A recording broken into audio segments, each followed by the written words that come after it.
So this is a review slide. This slide tells us about the central dogma, which we've already discussed. And we start with a genetic material, and that is DNA.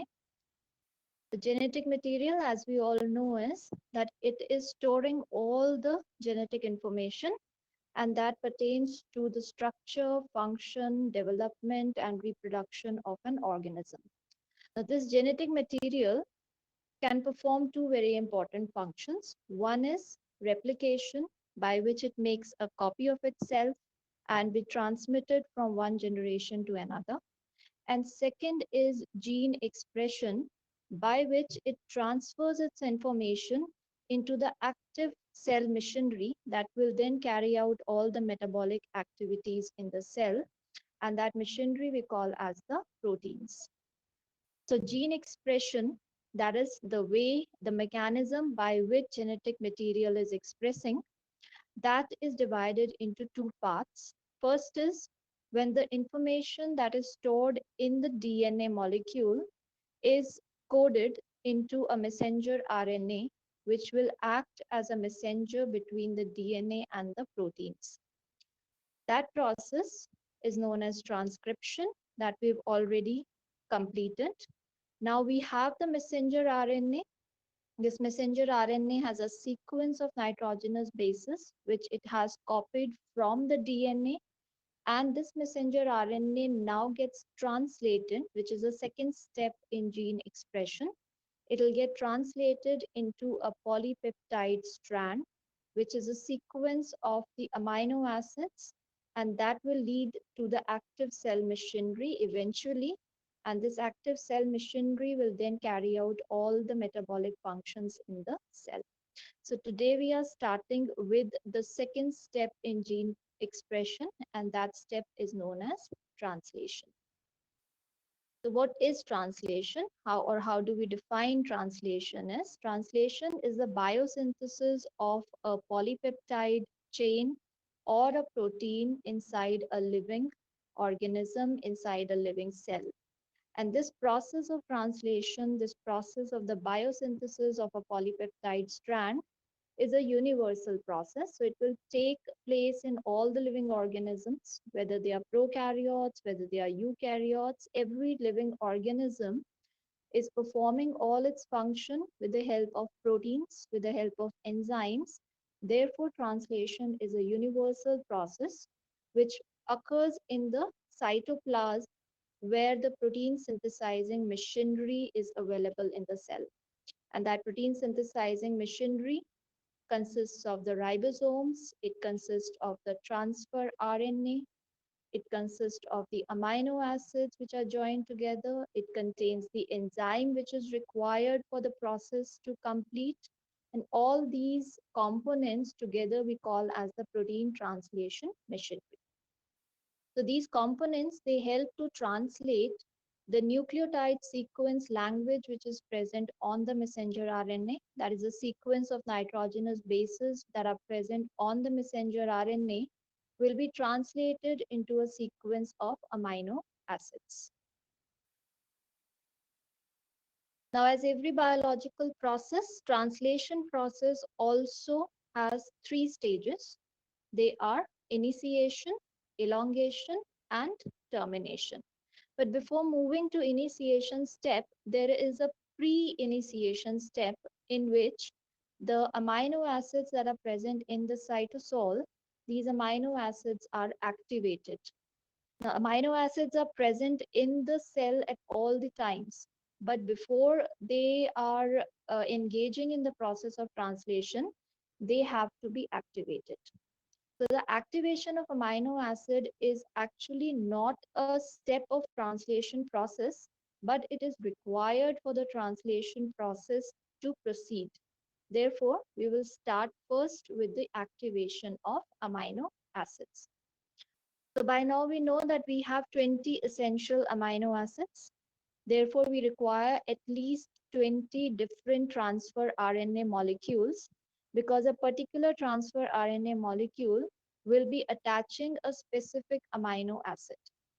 And we will also require 20 different, at least 20 different enzymes that are amino acyl transfer RNA synthetase enzymes. So the first step is that the amino acids which are present in the cytosol, these amino acids are activated. Activation requires energy, and that energy is provided in the form of a molecule of ATP. The whole reaction will be catalyzed by the enzyme which is known as amino acyl transfer RNA synthetase. Once it activates the amino acid, the second step that is performed by the same enzyme is that it will attach that activated amino acid to its corresponding transfer RNA. So enzyme will be specific for a particular amino acid.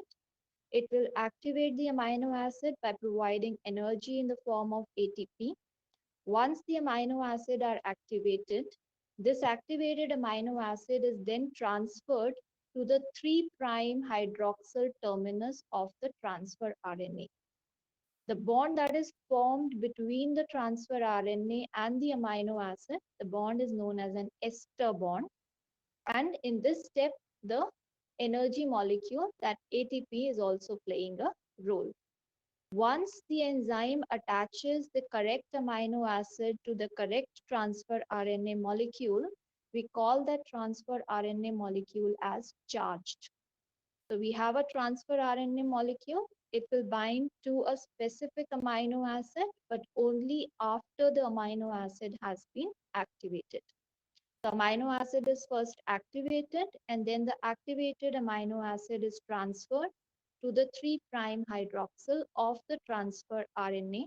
And now we will call this final transfer RNA molecule as a charged transfer RNA molecule. This is how it is taking place. In this image, I have explained how the amino acids are being activated and how they are being attached.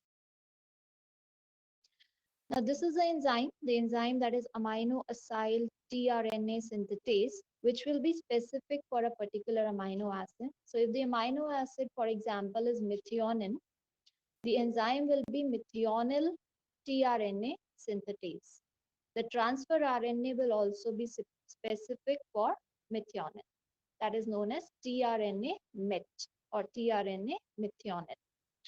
Now this enzyme, as you can see in this picture, it contains 3 sites. One is for the binding of the amino acid. Second is for the binding of the energy molecule, that is adenosine triphosphate. And third site is for the binding of the correct transfer RNA molecule.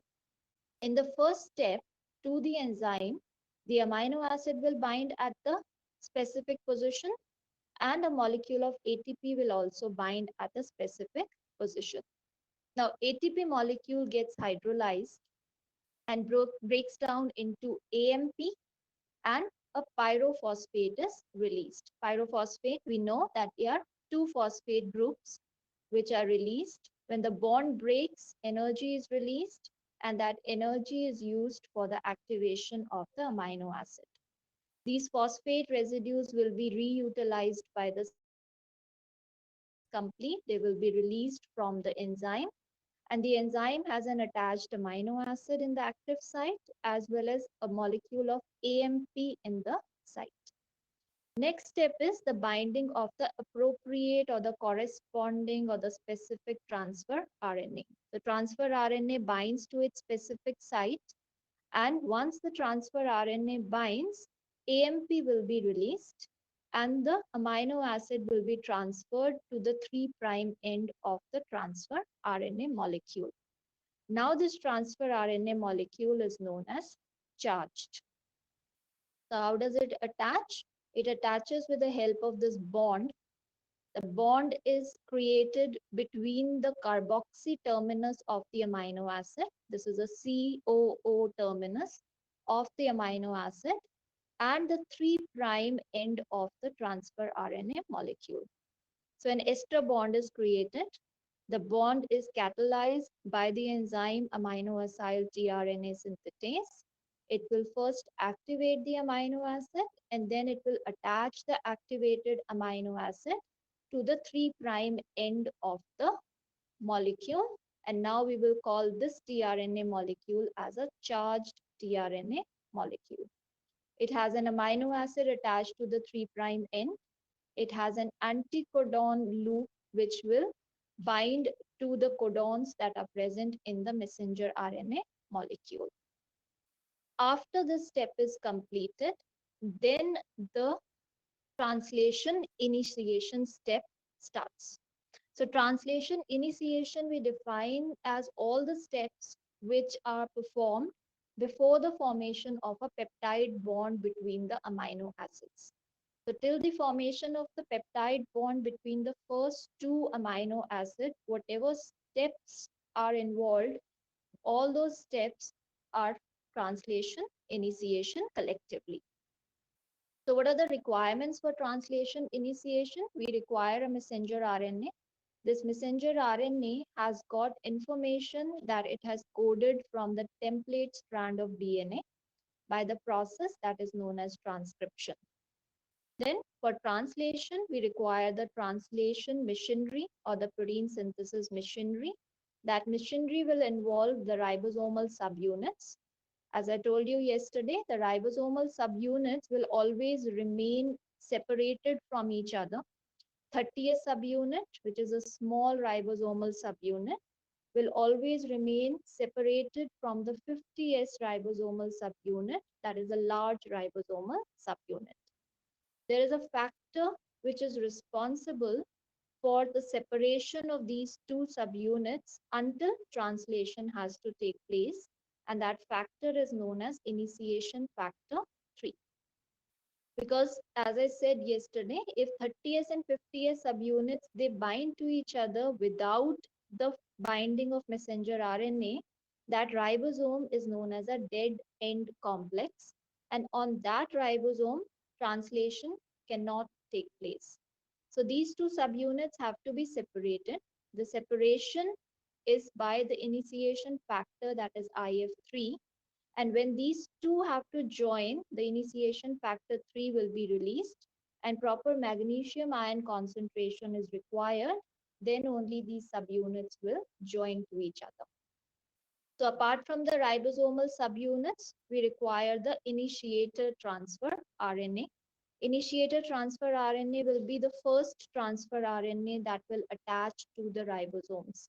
Therefore, it is the initiator transfer RNA. It will recognize the initiation codon, which in most of the cases is AUG, and the amino acid that is attached is the methionine amino acid. Then we require 3 initiation factors for the complete process of initiation. The factors are initiation factor 1, initiation factor 2, and initiation factor 3. Then we require energy. Energy is in the form of GTP, that is guanosine triphosphate. Now, as we go through this topic of translation, we will realize that translation is a very energy consuming process. So each and every step of translation, that is initiation, elongation, termination, as well as the activation of amino acid, all the steps require some form of energy. So here we will require energy in the form of GTP. Now, what is the role of the 3 initiation factors? Initiation factor 3, I've already stated in the last slide. Initiation factor 3 prevents the binding of the 50S ribosomal subunit, that is a large ribosomal subunit, to the small ribosomal subunit until messenger RNA has bound. So initiation factor 3 binds to the ribosomal binding site of the 30S subunit so that it is blocked and the 50S subunit does not bind to the 30S subunit. Then we have initiation factor 1. Initiation factor 1 performs a very important role because the initiator tRNA should only bind to the P site. Yesterday we did ribosomes. I told you there are 3 sites in the ribosomes. 2 are known as the translational sites or the translational domains. They are A site and P site. And third one is known as the exit site or the E site. Now this initiator tRNA should only bind to the P site. So the P site should only be the one that should be available for the initiator transfer RNA to bind to. Therefore, initiation factor 1, what it does is it blocks the A site so that by any chance or by any error, the initiator tRNA does not go and bind to the A site. So the function of IF1 is to block the A site in the ribosome so that only P site is available for initiator transfer RNA to bind. Then we have initiation factor 2. Now, initiation factor 2 is a small factor which has a bound GTP molecule. So it has a bound GTP molecule because its function is to carry the initiator tRNA to the P site to place the initiator tRNA on the P site, and for this placement it requires energy, and that energy will come from the hydrolysis of GTP. So initiation factor 1 will block the A site so that the initiator tRNA binds only to the P site. Initiation factor 2 carry the initiator tRNA to the P site and place it on the P site using energy from GTP hydrolysis. And initiation factor 3 keeps on binding to the ribosomal binding site on the messenger RNA so that the 30S subunit and the 50S subunit does not bind to each other until translation has to take place. Now, what are the basic steps that are involved in the translation initiation process? The first step is that the 30S ribosomal subunit or the small ribosomal subunit has to first bind to the messenger RNA molecule. So it has to identify the messenger RNA at a specific site, and it will bind to the messenger RNA at that particular site. So first step will involve the 30S ribosomal subunit along with two factors which have already bound to the 30S subunit. One is initiation factor 1 and the other is initiation factor 3. So the 30S ribosomal subunit along with the bound initiation factors first looks for the messenger RNA. It finds the messenger RNA, it attaches to the messenger RNA at a specific site. Once this step is completed, the second step is to place the initiator tRNA to its correct location, that is to the P site of the ribosome. The second step is the initiator tRNA is brought by the initiation factor 2, and utilizing energy of GTP hydrolysis, it will place the initiator tRNA to the P site. After this step is done, after the 30S subunit along with the initiation factor has already bound to the messenger RNA, the initiator tRNA has correctly been placed on the P site, then the initiation factors 1 and 3 are released and the 50S subunit will bind, which will give us the initiation complex that will include the entire ribosome, that in case of prokaryotes is 70S, that is 30S bound to the 50S molecule. It has a bound messenger RNA strand and it has an initiator tRNA present at the P site. Once all these steps are complete and we get the initiation complex, initiation is completed and we move on to the next step, which is known as elongation. So before moving to elongation, we will do each step of initiation in detail. The first step is that the 30S ribosomal subunit has to bind to the messenger RNA strand. Now, it will not bind anywhere on the messenger RNA strand. It will bind at a specific sequence in prokaryotic systems. Now, this 30S subunit is first interacting with two initiation factors, IF1 and IF3. We know the role of these initiation factors now. IF1 will block the A site so that the initiator tRNA does not go to the A site, it goes only to the P site. Initiation factor 3 will prevent the binding of the 30S and 50S subunit until translation has to take place. So this complex between the 30S subunit initiation factor 1 and initiation factor 3, this complex is known as a 30S initiation complex. Now, once this 30S initiation complex has formed, now it starts looking for the messenger RNA and it binds to the messenger RNA at a specific sequence. Now, this specific sequence to which the 30S initiation complex binds is known as a Shine-Dalgarno sequence. Now, the Shine-Dalgarno sequence is present only in the prokaryotic messenger RNA. So, in the prokaryotic translation, the binding site in messenger RNA is not the start codon. So, it will not join at the start codon, it will only recognize a sequence, and that sequence is present upstream of the start codon. This sequence is known as a Shine-Dalgarno sequence, or generally we also call it the ribosome binding site.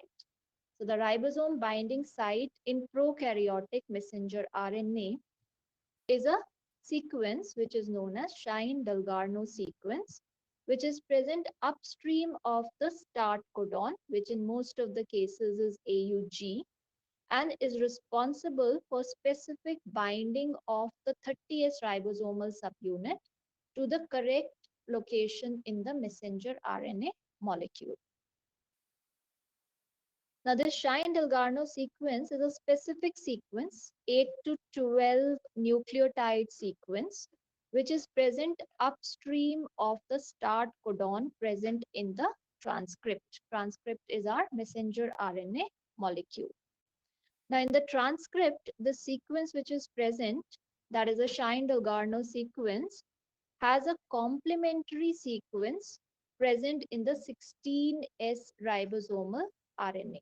So 16S ribosomal RNA, as we know, this is a ribosomal RNA which is present in the small ribosomal subunit. So we did ribosomes yesterday. Small ribosomal subunit is made up of 16S ribosomal RNA complexed with ribosomal proteins to give the 30S ribosomal subunit. Now, the 16S ribosomal RNA molecule has a sequence which is complementary to the Shine-Dalgarno sequence. And therefore, by the Watson-Crick base pairing rule, these sequences, they will complement with each other, and the 16S rRNA molecule will be able to bind to the Shine-Dalgarno sequence.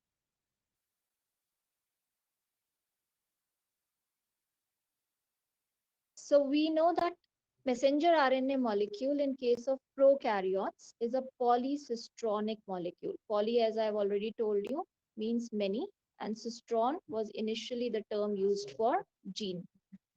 So there are many genes which are they are transcribing into a polycistronic messenger RNA. So this mRNA will be having sequences of more than one gene. As you can see in this blue here, it has sequences of 3 genes.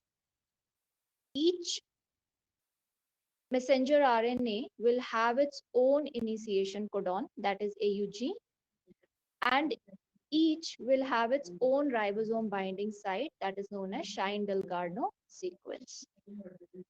So therefore, they can be translated into 3 different polypeptide chains.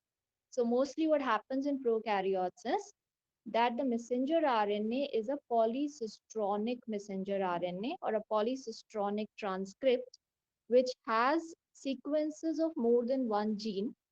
Each sequence of the transcript will have its own initiation codon, will have its own termination codon, and will have its own Shine-Dalgarno sequence, so that different polypeptides can be synthesized from the same transcript molecule.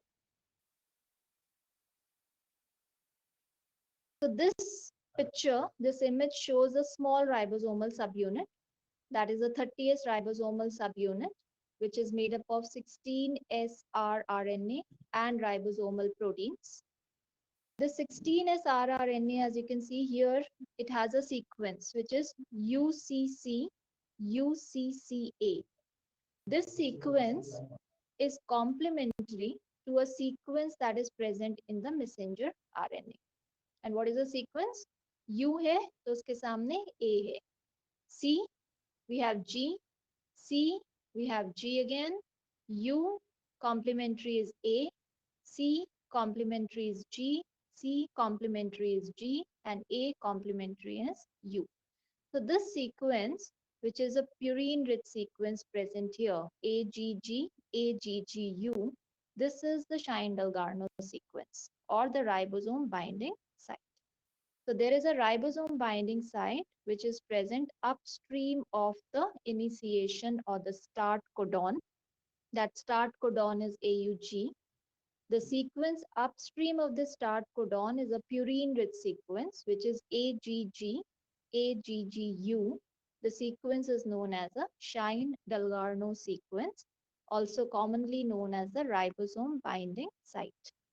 This sequence has a complementary sequence in the 16S rRNA of the 30S ribosomal subunit. Therefore, it is the 30S subunit which can recognize and bind to the messenger RNA first. 50S subunit does not have any such sequence, so it will not by itself recognize the messenger RNA. Now we can see two initiation factors attached. One of them is initiation factor 1. This is initiation factor 1, so that the 50S subunit cannot attach to the 30S subunit until the messenger RNA has bound. So this factor will be released only when the initiation factor 3 will be released only when the 50S subunit has to bind. So this is initiation factor 3. This one is initiation factor 1, which is blocking the A site on the ribosome, so that the initiator tRNA only goes and attaches to the P site. So this is initiation factor 1 and this is initiation factor 3. Now once the 30th subunit has bound to the messenger RNA, the second step is the binding of the initiator transfer RNA molecule. The initiator transfer RNA molecule will bind to the initiation codon. That is, it will recognize the start codon. Therefore, it has a complementary anticodon sequence. So if the start codon is AUG, the anticodon will be complementary to AUG so that it goes and attaches to the start codon, which is present in the P site. So this initiator tRNA in most of the cases carries methionine. Therefore, I've written tRNA met as a superscript. In the subscript, I've written a small f, where F is for formyl. Now, in prokaryotes, what happens is that the first amino acid which is attached, that is methionine, to differentiate it from the other methionine which will be present anywhere else on the strand, it is formylated. So it's a methionine group, but it is formylated. So this formyl methionine is carried by a specific transfer RNA molecule, which is known as the initiator transfer RNA molecule. So go back to the first slide. First, the methionine molecule has to be activated with the help of a specific enzyme, that is methionine tRNA synthetase. Once this methionine is activated, it attaches to a formyl group to differentiate it from the other methionine tRNA molecules. So this formyl methionine will then attach to the initiation codon, that is the start codon, and that will be the second step of translation process. So initiator tRNA in prokaryotes recognizes the start codon with its complementary anticodon sequence. The initiator tRNA carries a amino acid. This amino acid is modified by addition of a formyl group. So this amino acid with the formyl group will then be placed on the P site of the ribosomal subunits. So this is a tRNA. This image shows a tRNA, which is the initiator tRNA molecule. And this is the first amino acid which is attached to the 3' end of the tRNA. And to differentiate, this amino acid will get a modification, and that modification is a formyl group. Now, this formyl group is donated by a substrate, that is 10-formyl tetrahydrofolate. This 10-formyl tetrahydrofolate will donate the formyl group to the methionine, and what we get as a product is tetrahydrofolate and the transfer RNA to which the methionine attached is now formylated.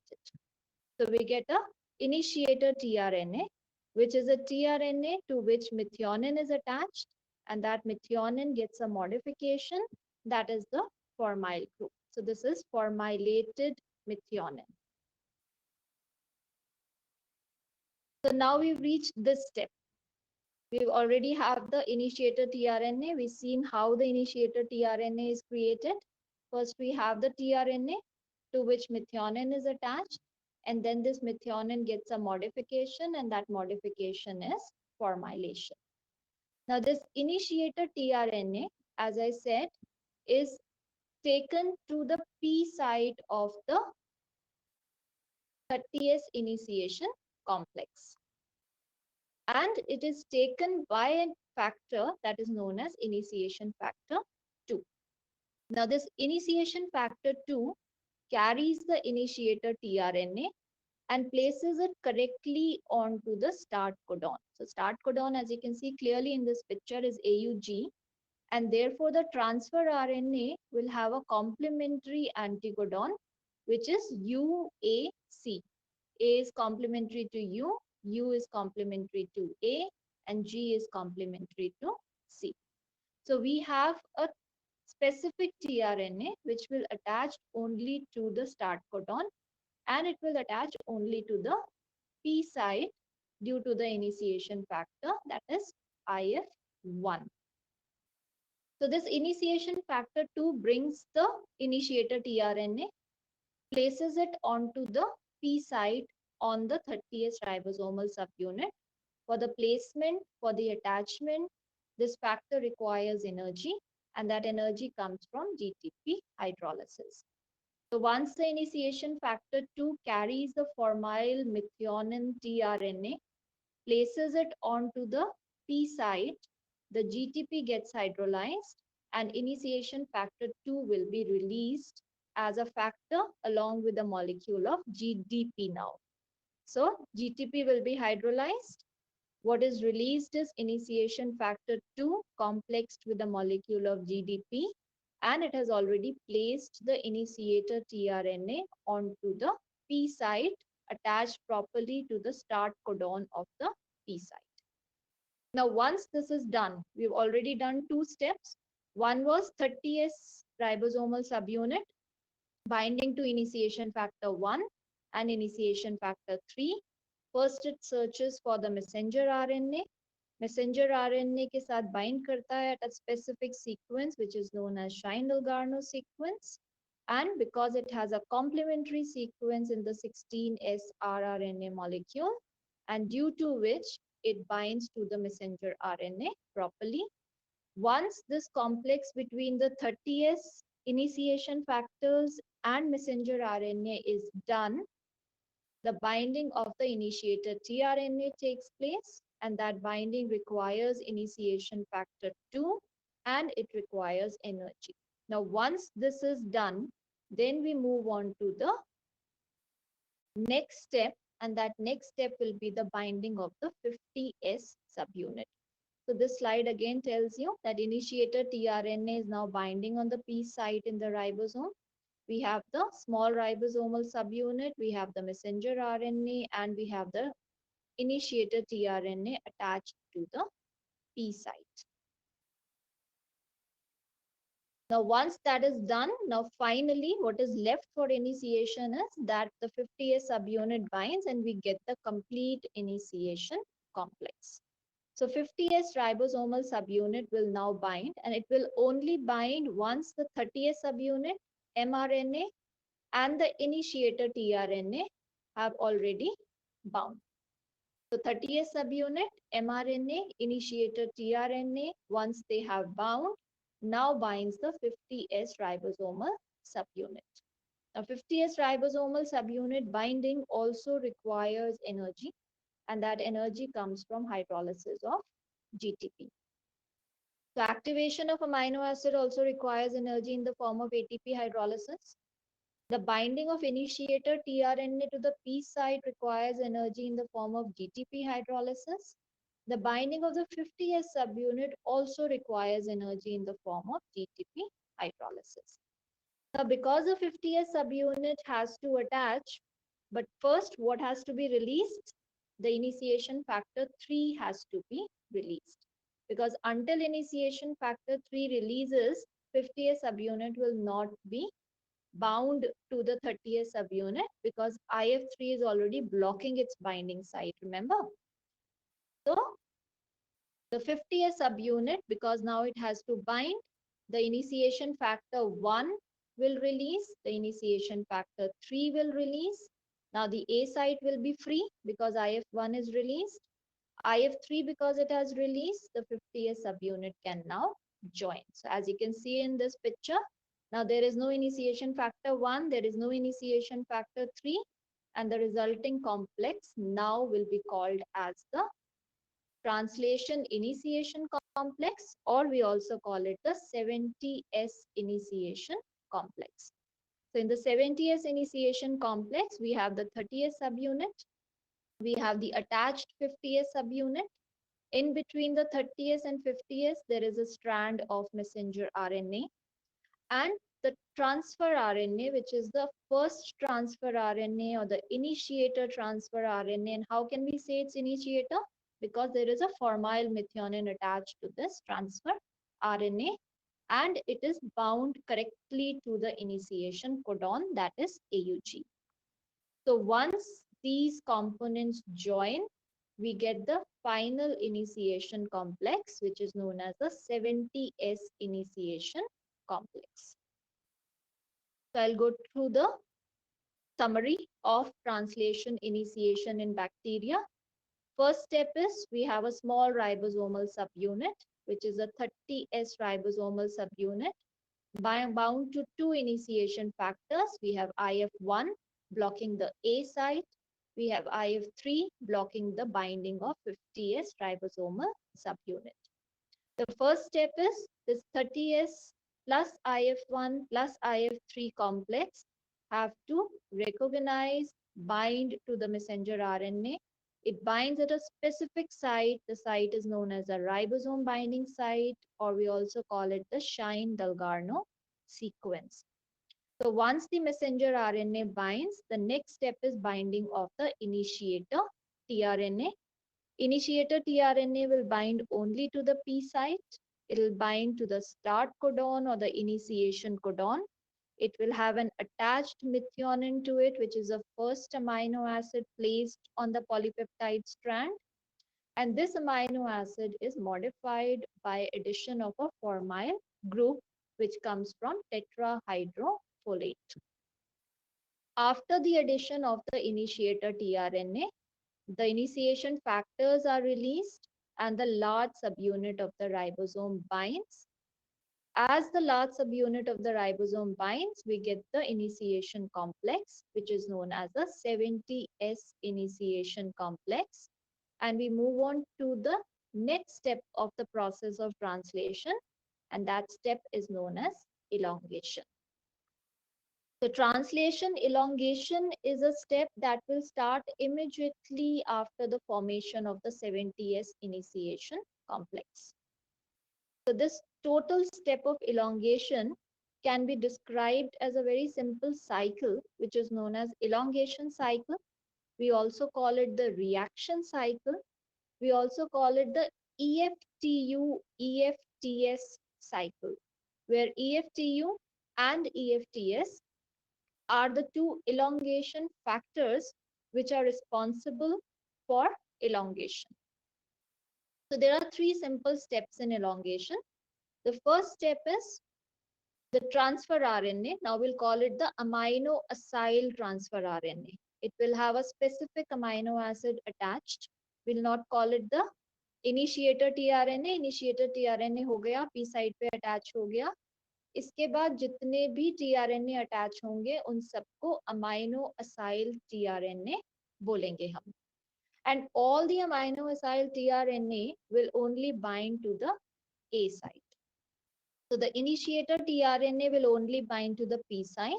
All other tRNA molecules throughout the process of translation will bind to the A site. Now, once the amino acyl tRNA binds to the A site, we have a tRNA on the P site. Now we have a tRNA on the A site. The second step is formation of a bond between the amino acids. The bond between amino acids is the peptide bond. The formation of peptide bond is catalyzed by an enzyme that is known as peptidyl transferase. So once the peptidyl transferase forms a peptide bond between the amino acid, we move on to the third step of elongation, that is translocation, where the ribosome will then move 3 nucleotides or 1 codon downstream on the messenger RNA. Downstream, we all understand, that is the 3' end. So what all is required for elongation? First thing that is required is the initiation complex. We have the initiation complex. Initiation complex is a 30S subunit attached to the messenger RNA, initiator tRNA attached to the P site, and the 50S subunit attached, and we get the complex that is known as the initiation complex. Then we will require all the amino acyl tRNA molecules that are charged. Charged, I told you, when tRNA has an attached amino acid, we call it a charged transfer RNA molecule. Then here also we require 3 factors. They are known as elongation factors. One is EFTU, elongation factor TU. We have elongation factor TS, and we have elongation factor G. Plus, again, we require energy, and that energy is very important for the complete translation process, whether it is activation of amino acid, whether it is initiation, whether it is elongation, whether it is termination, every step requires energy. So elongation step also requires energy in the form of GTP hydrolysis. So this is what is known as a reaction cycle or the elongation cycle or the EFTU EFTS cycle. Now we start from here. What we have here is the first elongation factor, that is EFTU. EFTU first binds to a molecule of GTP. So it forms a binary complex. The complex between EFTU and GTP, this first binds to each other, forming a binary complex, and then they bind to the transfer RNA molecule that has to be taken to the A site. So there is a ternary complex that is formed. Ternary means इसमें 3 components है. एक तो elongation factor है, उसके साथ एक GTP का molecule attach हुआ और उसके साथ transfer RNA attach हुआ. This ternary complex gets translocated to the A site of the ribosomes. So this tRNA is taken to the A site of the ribosome by the elongation factor TU, which has bound molecule of GTP. Now, once it reaches the A site, it has to place the transfer RNA to the A site. So what it does is it hydrolyzes its GTP because placement of tRNA again will require energy. So it takes the tRNA to the A site. Once it reaches there, it will hydrolyze the bound GTP molecule and will place the tRNA onto the A site of the ribosome. What is released is EFTU along with the molecule of GDP. Right? GTP hydrolyzes, we get EFTU along with the molecule of GDP. Now this GDP has to be exchanged again with GTP to the cycle so that it shall continue. This GDP has to be exchanged again for GTP. So there is an exchange factor. and that exchange factor is known as EFTS. So as soon as a EFTU GDP is formed, the GDP is replaced by EFTS. So there is an exchange factor which is known as EFTS, and we get a complex which is known as EFTU EFTS complex. This is a complex, EFTU EFTS complex, and what is released is a molecule of GDP. Now this EFTU EFTS complex again binds to a molecule of GTP. So as soon as a molecule of GTP will bind, EFTS will be released. So EFTU GTP complex again starts searching for the next transfer RNA, and the cycle will continue. So EFTU binds to a molecule of GTP, then it looks for the transfer RNA, which is to be taken to the A site. It takes the RNA to the A site, places the transfer RNA on the A site. Placement requires energy, which comes from GTP hydrolysis. GTP is hydrolyzed. tRNA is placed correctly in the A site. What is released is EFTU along with GDP. Now, GDP has to be exchanged again with GTP. So, there is an exchange factor, and that exchange factor is the second elongation factor which we are talking about. And that elongation factor is EFTS. So, EFTS forms a complex with EFTU. GDP is released. Then EFTS helps in the exchange of a molecule of GTP. So it adds a molecule of GTP to EFTU and releases itself. EFTS will be released. We get EFTU, GTP, which starts looking for the transfer RNA, which is to be taken to the A site. So this cycle keeps on continuing throughout the elongation process, and therefore we call this cycle as the elongation cycle. We call it the reaction cycle, or we also call it the EFTU EFTS cycle. So what again is happening? EFTU is delivering the amino acyl tRNA to the A site. Placement requires energy.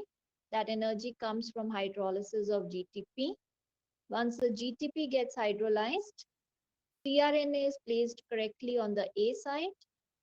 EFTU is released as a GDP complex, which has to be regenerated as EFTU GTP.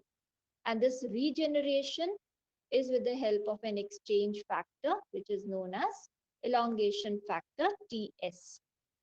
So elongation factor TS will form a complex with elongation factor TU, and then it exchanges itself, or it gets replaced itself by a molecule of GTP, and again forms the EFTU GTP complex, which starts binding to the next amino acyl tRNA, which is to be delivered to the A site. So elongation process I've shown in these images now. We have the initiator tRNA, which is already attached to the P site. This is a P site. The A site was still empty. Amino acyl site gets a transfer RNA, which is brought by the elongation factors. It will place this transfer RNA correctly to the A site. Right? So all these elongation factors, EFTU, EFTS, they are bringing the T site, the tRNA to the A site, placing it properly on the A site, hydrolyzing its energy, that is GTP molecule, and then exchanges again for a GTP as we've done in the reaction cycle, and elongation process will continue. Now what we have here is, now we have a tRNA on the P site. Now we also have a tRNA on the A side. So as we know, ribosomes में ये दो ही sites हैं tRNA के attachment के लिए, translation के लिए. So P side भी full है, A side भी full है. Now the next step is the bond formation between the amino acids. So between formylmethionine and the next amino acid, which is glutamine, there is bond formation. The bond is a peptide bond, and it is catalyzed by the enzyme, which is peptidyl transferase. So what is shown in this step is that there are two transfer RNA now. One is at the position P, one is at position A, and now between the amino acids of the two tRNA, a bond has to form, and that bond is a peptide bond. Now I told you yesterday that P site is a donor site. A site is the acceptor site. So it will always be the P site that will give its amino acid to the A site and never the other way around. So it's always the amino acid which is present on the P site tRNA that will be transferred to the A site tRNA. And that reaction is catalyzed by the enzyme that is known as peptidyl transferase. So peptidyl transferase is an enzyme that is responsible for the formation of peptide bond between the amino acids present at the P site tRNA, which is transferred to the amino acid present on the A site tRNA.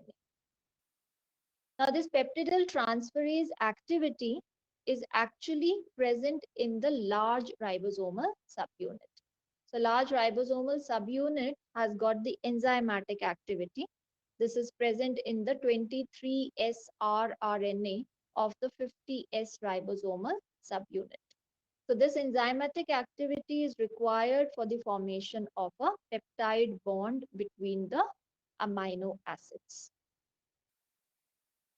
So this is how the peptide bond is being formed. We have the first amino acid attached to the second amino acid, then the third amino acid, then the fourth amino acid.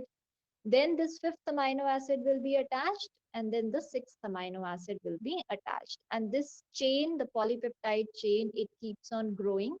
It keeps on exiting from the exit domain of the ribosomes. Transfer RNA जिन्होंने अपना amino acid donate कर दिया, they keep on leaving the ribosome. New transfer RNAs will keep on arriving to the A site in the ribosome, and the peptide bond formation will keep on taking place, and the polypeptide chain will keep on growing.